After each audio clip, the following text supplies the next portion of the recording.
Today, we're going to talk about something pretty wild, the link between a new kind of medication and your bank account. Yep, we're diving into GLP-1s, and you're about to find out how they might be changing one of your biggest monthly expenses without you even realizing it. So let me just ask you this straight up. Think about your own budget for a second. Once you've paid your rent or your mortgage, what's the very next thing that eats up the biggest chunk of your money? A car payment, maybe? Student loans? Just think about it. For so many of us, the answer is actually food. And it's sneaky. It has a way of becoming this huge, out-of-control expense that we don't even really track. It just kind of happens, one bite at a time. And just how big are we talking?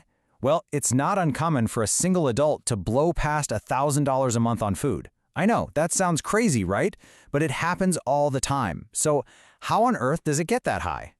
Well, it really boils down to our everyday habits. It's not one giant shopping spree. It's all the little things that we do without thinking. Let's actually break down just how fast this stuff adds up. Okay, check this out. That morning coffee run, you grab a fancy coffee and a little something to eat, do that 5 times a week, and boom, that's $200 a month, gone.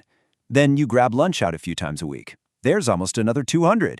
Even one simple dinner out each week adds over $100 to your monthly bill.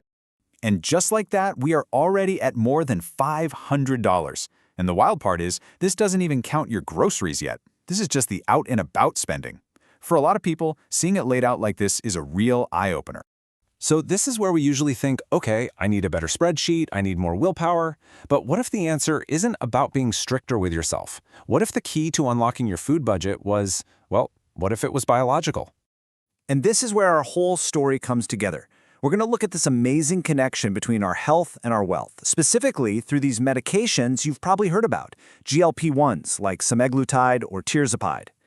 So what are these things, really? Well, GLP-1 is a bit of a mouthful, but in simple terms, these medications help your body get its hunger signals right. They make you feel full sooner and for longer, which naturally helps turn down the volume on your appetite and those intense, out-of-nowhere cravings. Now, this change in your body has a really direct and honestly pretty dramatic financial side effect. People who take these medications just naturally start changing their habits. They eat out less, they order smaller meals, and they're not grabbing snacks at the checkout line anymore. They even tend to waste less food at home and, get this, they often drink less alcohol, which is another huge expense for a lot of people. Okay, so that all sounds good in theory. But what does it actually look like when the rubber meets the road? Well, the numbers are pretty telling. They really don't lie. Let's just take a quick case study. Imagine a busy professional who's always ordering delivery or eating out. Before a GLP-1, their monthly food spending is hovering around $900. But afterwards, once those cravings are dialed way back, their spending drops to between $500 and $600. That's a savings of up to $400 every single month. And I mean, this chart just makes it so clear. The difference is huge. We're not talking about saving a few bucks here and there. This is a massive shift in a major part of your budget, and it's all being driven by a change in your health. And those savings, they come from all over the place. The biggest chunk, no surprise, is from eating out less. But look at this. People are also saving real money from not throwing away groceries and from cutting out those impulse buys. It all adds up.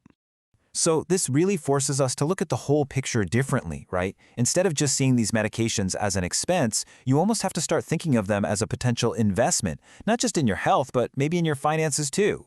Which, of course, brings us to the big one, the question everybody wants to know. When you factor in how much the medication itself costs, does the math actually work? Could it possibly pay for itself? Okay, let's look at the final numbers. When you combine the savings from food, which could be anywhere from $300 to $500, with the savings from drinking less alcohol, you are looking at a total lifestyle savings of somewhere between $350 and $650 a month. For a lot of people, that could cover a huge chunk of the medication's cost, or in some cases, maybe all of it.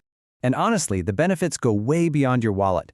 People talk about this incredible mental shift, this feeling of relief. They feel less stressed about food and more in control of their health, sometimes for the first time in their lives. And you just can't put a price tag on that, not to mention the savings from potential future medical bills. So when you wrap it all up, it's pretty clear that this whole conversation is a lot more nuanced than it looks on the surface. It really comes down to this powerful idea. For some people, this isn't just a health investment. It can absolutely be a financial one too. Definitely something to think about. Thanks for tuning in.